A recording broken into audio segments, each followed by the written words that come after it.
Hi all, welcome to I+. അപ്പം നമ്മൾ എന്താണ് ഇനി വളരെ പ്രധാനപ്പെട്ട 5 ക്വസ്റ്റ്യൻസ് ഡിസ്കസ് ചെയ്യാൻ കേട്ടോ ഈ ക്ലാസ്സിൽ. നമ്മുടെ ആ സീരീസ് നമ്മൾ കണ്ടിന്യൂ ചെയ്ത് വരികയാണ്. അപ്പം നമുക്ക് എന്നാൽ പെട്ടെന്ന് തന്നെ നേരിട്ട് തന്നെ ക്വസ്റ്റ്യനിലേക്ക് പോകാം.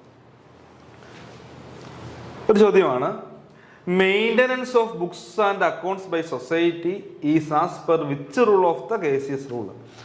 ഇപ്പോൾ KCS റൂൾസ് ചട്ടം അല്ല, ഏത് ചട്ടവുമായി ബന്ധപ്പെട്ടാണ് നമ്മൾ ബുക്സുകളും നമ്മുടെ അക്കൗണ്ടുകളൊക്കെ നമ്മൾ മെയിൻറ്റെയിൻ ചെയ്യേണ്ടത് അല്ലേ? Maintenance of books and accounts by society is as per which rule of the KCS rules എന്നാണ് പറയുന്നത്. അപ്പോൾ ആക്ട് അല്ല, റൂളാണ് കേട്ടോ.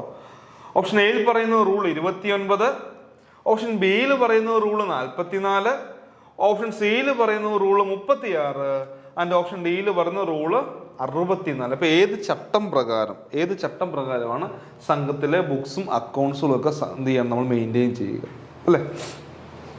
നമുക്ക് നോക്കാം. അതിൽ ഏത് റൂൾ പ്രകാരമാണ്? റൂൾ 29 ആണോ, 44 ആണോ, 36 ആണോ, 64 ആണോ? ഏത് ആൻസർ വരിക? റൂള് 29 ആണ് അല്ലേ? അപ്പോൾ റൂള് 29 പ്രകാരമാണ് നമ്മൾ എന്ത് ചെയ്യുക, സംഘത്തിലെ ബുക്സുകളും അക്കൗണ്ട്സും ഒക്കെ മെയിൻറ്റെയിൻ ചെയ്യുക. അപ്പോൾ നമുക്കറിയാം സംഘങ്ങളിൽ പ്രോപ്പറായിട്ട് ബുക്സും അക്കൗണ്ട്സും ഒക്കെ മെയിൻറ്റെയിൻ ചെയ്യണം. ഓക്കെ, ഇല്ലെങ്കിൽ അത് എന്താണ് ഒരു തെറ്റ് തന്നെയാണ്. കാരണം ഓഡിറ്റിങ്ങിനും ഇൻസ്പെക്ഷനൊക്കെ വരുമ്പോൾ അവർ പ്രോപ്പറായിട്ട് ബുക്സുകളും നമ്മൾ നോക്കും. എല്ലാ ബുക്സുകളും എന്ത് ചെയ്യും, അവർ പ്രോപ്പറായിട്ട് ചെക്ക് ചെയ്യും. അപ്പോൾ ആ ഒരു സമയത്ത് അവർ ബുക്സുകൾ ഡിമാൻഡ് ചെയ്യുമ്പോൾ, അത് ചോദിക്കുമ്പോൾ ആ ബുക്സ് എന്ത് ചെയ്യും, ഈ ബുക്കുകൾ എന്തെന്നൊക്കെ ചോദിക്കുമ്പോൾ നമ്മൾ എന്ത് ചെയ്യണം, ആ ബുക്സുകളെടുത്ത് അവരുടെ മുൻപിൽ നമ്മൾ പ്രസൻറ്റ് ചെയ്യണം എന്ന് പറയുക. അപ്പം റൂൾ 21 പറയുന്നുണ്ട് ഏതൊക്കെ ബുക്സുകളാണ് അല്ലേ, ബുക്സുകളെ കുറിച്ചൊക്കെ പറയുന്നുണ്ട്. ഓരോ സംഘങ്ങളും ക്രിയേറ്റ് ചെയ്യേണ്ട ബുക്കുകൾ. ഇപ്പോൾ സാധാരണ സംഘങ്ങളിൽ നിന്ന് വ്യത്യസ്തമായിട്ട് ലോൺ കൊടുക്കുന്ന സംഘങ്ങൾ, അവർ ലോൺ രജിസ്റ്റർ, അങ്ങനെ കുറേ കാര്യങ്ങളൊക്കെ എന്ത് ചെയ്യണം, നമ്മൾ അവിടെ എന്ത് ചെയ്യണം, പ്രോപ്പറായിട്ട് മെയിൻറ്റെയിൻ ചെയ്യണം, കീപ്പ് ചെയ്യണം കേട്ടോ. പിന്നെ റൂൾ 29 റൂൾ 31 തമ്മിൽ മാറിപ്പോകരുത് കേട്ടോ. റൂൾ 29 റൂൾ 31 തമ്മിൽ മാറിപ്പോകരുത്. അപ്പോൾ റൂള് 31 പറയുന്നത് എന്താണ്? റൂൾ 31 പീരീഡ് ആണ്. എത്ര കാലത്തേക്കാണ് ബുക്കുകൾ മെയിൻറ്റെയിൻ ചെയ്യുന്നത്? ഇപ്പോൾ 29 പറയുന്ന ബുക്കുകൾ ഏതൊക്കെയാണെന്ന് പറയുന്നുണ്ട്. ഇനി റൂള് 31 പറയുന്നു ഓരോ ബുക്കുകളും അല്ലെങ്കിൽ ഓരോ റെക്കോർഡ്സുകളും എത്ര വർഷത്തേക്ക് അല്ലെ എത്ര നാളത്തേക്ക് അല്ലേ, അതിൻ്റെ പീരീഡാണ്. എത്ര പീരീഡിലേക്ക് സൂക്ഷിച്ചിരിക്കണം കേട്ടോ. പീരീഡിനെ കുറിച്ചാണ് ഇവിടെ പറയുന്നത്. പീരീഡ് കേട്ടോ, പീരിയഡ് എത്ര വർഷത്തേക്കാണ്. അപ്പോൾ അതിൽ വളരെ പ്രധാനപ്പെട്ട ചില ബുക്സുകൾ നമ്മൾ നമ്മുടെ ക്ലാസ്സുകളിൽ അത് വളരെ വിശദമായിട്ട് പറയുന്നുണ്ട്. ഓരോ ബുക്സുകളും എത്ര വർഷത്തേക്ക് അല്ലെങ്കിൽ എത്ര കാലാവധിയിലേക്ക് സൂക്ഷിച്ചിരിക്കണം എന്ന് പറയുന്നുണ്ട്. അപ്പോൾ റൂള് 29 ഏതൊക്കെ ബുക്കുകളാണ് അല്ലേ, maintenance of books and accounts by societies ആണ് പറയുന്നതെങ്കിൽ, റൂള് 31 പറയുന്ന പീരീഡ് എത്ര നാളത്തേക്കാണ്, അതിൻ്റെ കാലാവധി എത്ര വർഷത്തേക്ക് ഓരോ ബുക്കുകളും നമ്മൾ മെയിൻറ്റെയിൻ ചെയ്തിരിക്കണം. ആ കാലാവധി അല്ലെങ്കിൽ ആ പീരീഡാണ് എന്താ പറയുക, റൂള് 31 പറയുക എന്ന് ഓർത്ത് വെക്കുക. നിങ്ങൾക്ക് അറിയാവുന്ന കാര്യങ്ങൾ അന്നും മനസ്സിലാക്കുക. കാരണം എല്ലാ തവണയും അതിൽ നിന്ന് ഏതെങ്കിലും ഒരു ചോദ്യങ്ങൾ എക്സാമുകൾക്ക് പൊതുവേ ചോദിക്കാറുണ്ട്. ഓക്കെ, റൂൾ 29 റൂൾ 31 നിന്നോ ചോദ്യങ്ങൾ നമുക്ക് പ്രതീക്ഷിക്കാം കേട്ടോ, കണ്ടുവരുന്നുണ്ട്. ഇനി പറയുന്നുണ്ട്, എവറി പ്രപ്പോസൽ ഫോർ അമെൻമെന്റ് to the bylaw of a cooperative society shall be made only by a resolution passed by a majority of members present and vote. ഇപ്പം നമ്മൾ നമ്മുടെ സംഘത്തിലെ ഏറ്റവും പ്രധാനപ്പെട്ട അല്ലേ, നമ്മൾ internal law of a cooperative society എന്നൊക്കെ അല്ലേ, അല്ലെങ്കിൽ പറയുന്നുണ്ട് ഒരു സഹകരണ സംഘത്തിൽ നമ്മൾ മെമ്മോറാണ്ടം ആർട്ടിക്കിൾ പഠിക്കുന്നുണ്ട്. അപ്പോൾ അങ്ങനെ ആർട്ടിക്കിൾ തത്തുല്യമായിട്ടുള്ള ഒരു സഹകരണ സംഘത്തിൽ നമുക്ക് ആർട്ടിക്കിൾ എന്ന് വിശേഷിപ്പിക്കാവുന്ന എന്താണെന്നൊക്കെ പഠിച്ചിട്ടുണ്ട്. അതെന്താണ്? ബൈലോ ആണ് അല്ലേ. ബൈലോ വളരെ പ്രധാനപ്പെട്ടതല്ലേ. ഇന്റേണൽ ലോ എന്ന് പറയപ്പെടുന്ന ബൈലോ ആണ്, internal law of a cooperative society അല്ലേ.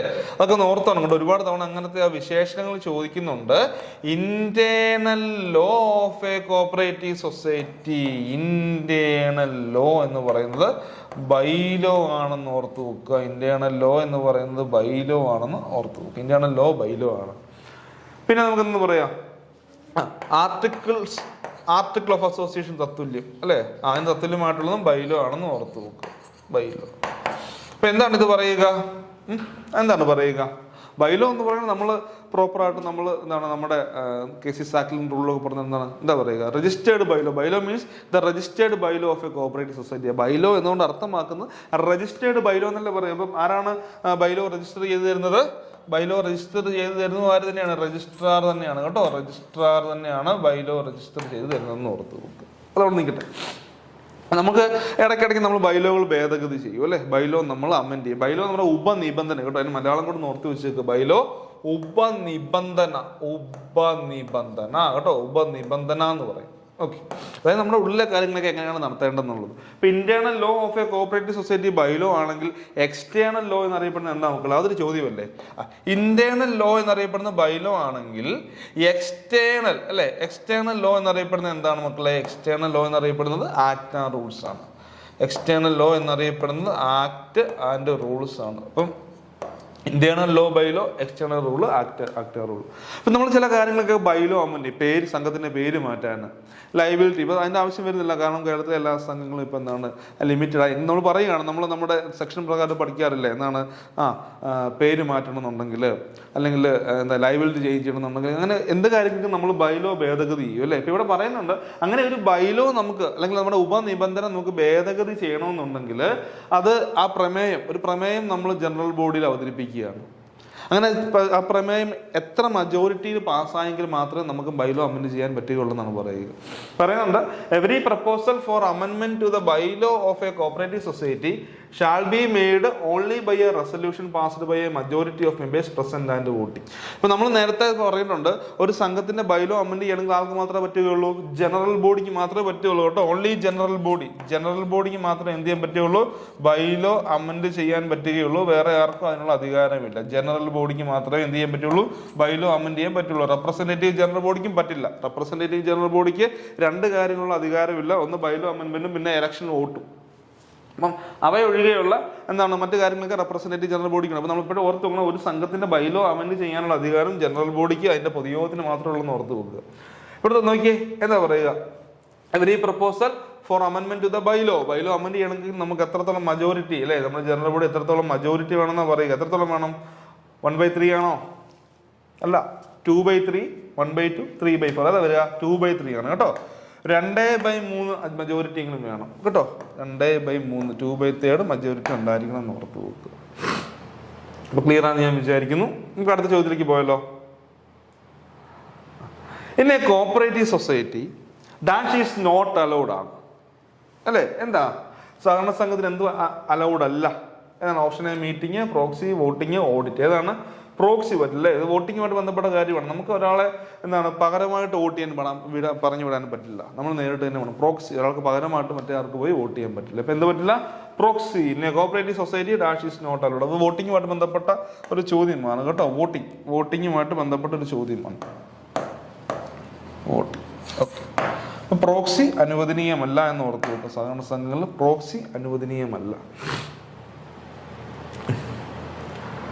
ഇനി വളരെ പ്രധാനപ്പെട്ട ഒരു ചോദ്യമാണ്. The people's bank of northern India അല്ലെ? The people's bank of northern India is a book written by option A William King, Dupernex, Nicholson, Henry Fayol.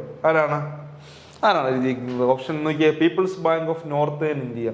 ഇപ്പൊ William King, അദ്ദേഹത്തിന്റെ famous ആയിട്ടുള്ള ബുക്ക് ഏതാ? William King. നമുക്ക് ഓരോന്നിനെ പറ്റി പഠിക്കാം. William കിങ്ങിന്റെ ഫേമസ് ആയിട്ടുള്ള ബുക്ക് എന്താണ്? ഇദ്ദേഹം എന്താണ്?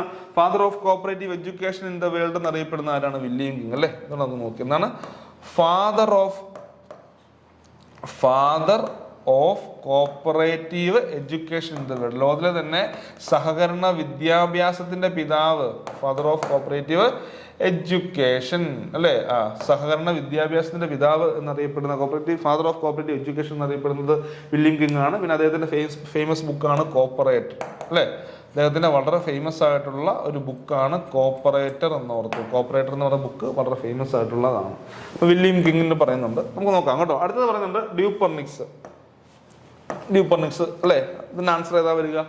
ഡ്യൂപ്പർനിക്സ് ആണ് ഇതിന്റെ ആൻസർ വരിക അല്ലെ? Peoples bank of northern India എന്ന് പറയുന്ന ബുക്ക് എഴുതിയത് ആരാണ്? ഡ്യൂപ്പർനിക്സ് ആണ്. പിന്നെ അദ്ദേഹത്തിന് വളരെയധികം നമ്മുടെ ഇന്ത്യയിലെ സഹകരണവുമായിട്ട് ബന്ധപ്പെട്ട് വളരെ പ്രധാനപ്പെട്ട ചില പങ്കുകൾ വഹിച്ച ആളുമാണ് അദ്ദേഹം. കാരണം ആദ്യത്തെ കമ്മിറ്റികളിലല്ലേ Law committee, Edward Law committee. കാരണം ഇന്ത്യയിലെ സഹകരണ ലെജിസ്ലേഷൻ, സഹകരണ നിയമം അല്ലേ, അത് റെക്കമെൻഡ് ചെയ്ത കമ്മിറ്റി ഉണ്ട്, ലോ കമ്മിറ്റി. അപ്പൊ അതിലെ ഒരു മെമ്പർ ആയിരുന്നു ഡ്യൂപ്പർനിക്സ് എന്ന് ഓർത്ത് വെക്കുക. ഇദ്ദേഹം വളരെ പ്രധാനപ്പെട്ട എഴുതിയിട്ടുണ്ട് അല്ലേ? Peoples bank of northern India. ഇതിൽ അദ്ദേഹം എന്താണ് സഹകരണ സംഘങ്ങൾ രൂപീകരിക്കുന്നതുമായിട്ട് ബന്ധപ്പെട്ട കാര്യങ്ങൾ അദ്ദേഹം ആ ബുക്കിൽ എഴുതിയിട്ടുണ്ട്. ഓക്കെ, പിന്നെ ഇതിന്റെ ആൻസർ ഡ്യൂപ്പർനിക്സ് ആണ്. ഇതിന്റെ ആൻസർ ഡ്യൂപ്പർനിക്സ് ആണ് കേട്ടോ. ആൻസർ ഡ്യൂപ്പർനിക്സ് ആണ്. പിന്നെ option C Nicholson, Frederick Nicholson അല്ലേ? Frederick Nicholson. ആരാണ്? എന്താണ് ഫെഡറിക് നിക്കോൾസനെ കുറിച്ചുള്ള ഒരു വിശേഷണം? ഏറ്റവും പ്രധാനപ്പെട്ട വിശേഷണം എന്താ? Father of cooperative movement in India.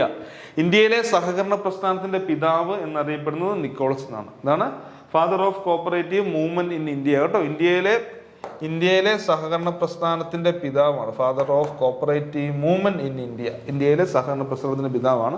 നമുക്കറിയാം അദ്ദേഹത്തെ എന്ത് ചെയ്യുകയാണ്, വെല്ലോങ് പ്രൊഫ് എന്ത് ചെയ്യണം, യൂറോപ്പിലേക്ക് അയക്കുകയാണ്. അദ്ദേഹം പോയി എന്ത് ചെയ്യണം, അത് പഠിച്ചു അല്ലേ, ഷൂൾസ് മോഡലും പഠിച്ചു, റൈഫേഴ്സിനെ പറ്റിയൊക്കെ പഠിച്ചു. അദ്ദേഹം വന്നിട്ട് അവസാനം നമുക്ക് ആ റിപ്പോർട്ട് നൽകുകയാണ്. 1892 അദ്ദേഹം പോയി. 1892 ഇദ്ദേഹത്തെ എന്ത് ചെയ്യണം, യൂറോപ്പിലേക്ക് വിടുകയാണ്. ജർമ്മനിയിലാണ് പോവുക. അപ്പോൾ 1895, 97, 99 അങ്ങനെ 3 വോളിയത്തിലാണ് ഇദ്ദേഹത്തിന്റെ ബുക്ക് ഇദ്ദേഹത്തിന്റെ റിപ്പോർട്ട് ഇദ്ദേഹം നമുക്ക് നൽകിയത്. അത് തന്നെ വളരെ പ്രധാനപ്പെട്ട ഒരു തലക്കെട്ടോട് കൂടിയാണ് ഇദ്ദേഹം റിപ്പോർട്ട് തരിക. ആദ്യത്തെ റിപ്പോർട്ട് ഫൈൻഡ് റൈഫേഴ്സൺ. നിങ്ങൾ റൈഫേഴ്സിനെ കണ്ടെത്തൂ, ഫൈൻഡ് റൈഫേഴ്സൺ. കാരണം ജർമ്മനിയിലെ വളരെ പ്രധാനപ്പെട്ട അല്ലെ ആ റൂറൽ ഏരിയാസുമായിട്ട് അല്ലെ റൂറൽ ഏരിയാസിൽ സംഘങ്ങളൊക്കെ തുടങ്ങി സാധാരണക്കാർക്ക് വേണ്ടി അല്ലെ ഒരു സാധാരണ ആൾക്കാർക്കിടയിൽ സംഘങ്ങളൊക്കെ രൂപീകരിച്ച ഒരു വ്യക്തിയായിരുന്നു ആര്, നമ്മുടെ റൈഫേഴ്സൺ. ഇപ്പം ഇന്ത്യയിലും എന്ത് ചെയ്താൽ മതി, അങ്ങനെ റൂറൽ ഏരിയയിൽ സാധാരണ രീതിയിലുള്ള സാധാരണക്കാർക്ക് വേണ്ടിയുള്ള ഒരു റൂറൽ സംഘങ്ങൾ സ്റ്റാർട്ട് ചെയ്യണം എന്നുള്ള രീതിയിലാണ് നമ്മുടെ ഫെഡറിക് നിക്കോൾസൺ ആ റിപ്പോർട്ട് സമർപ്പിച്ചത്. ഫൈൻഡ് റൈഫേഴ്സൺ എന്നുള്ള തലക്കെട്ടിലാണ് അത് ഓർത്ത് വെച്ച് കേട്ടോ. ഹെഡിങ് ഫൈൻഡ് റൈഫേഴ്സൺ എന്നുള്ള ഒരു തലക്കെട്ടിലാണ് ആ റിപ്പോർട്ട് സമർപ്പിക്കുക. അപ്പോൾ അതായത് ഇന്ത്യയിലെ റൈഫേഴ്സൺ മോഡൽ സംഘങ്ങൾ റൂറൽ ഏരിയാസിൽ റൈഫേഴ്സൺ മോഡൽ സംഘങ്ങൾ രൂപീകരിക്കാനാണ് പറഞ്ഞത് കേട്ടോ. പിന്നെ ഹെൻറി ഫയോൾ മാനേജ്മെന്റുമായിട്ട് അല്ലെ അദ്ദേഹത്തിന് ചില തത്വങ്ങളൊക്കെ നമ്മൾ പഠിക്കാറുണ്ട്. മാനേജ്മെന്റുമായിട്ട് ബന്ധപ്പെട്ട തത്വങ്ങൾ ഹെൻറി ഫയോളിന്റെ നമ്മൾ പഠിക്കാറില്ലേ, 14 തത്വങ്ങൾ, 14 പ്രിൻസിപ്പിൾ. ഇവിടെ ഓർത്ത് നോക്കേണ്ടത് ഇവിടുത്തെ answer Peoples bank of northern India എന്ന് പറഞ്ഞ ബുക്ക് എഴുതിയത് ഡ്യൂപ്പർനിക്സ് ആണ് കേട്ടോ. ഡ്യൂപ്പർനിക്സ് ആണെന്ന് ഓർത്തു പോകുക. Peoples bank of northern India എന്ന് പറഞ്ഞ ബുക്ക് എഴുതിയത് ഡ്യൂപ്പർനിക്സ് ആണെന്ന് ഓർത്തു പോകുക.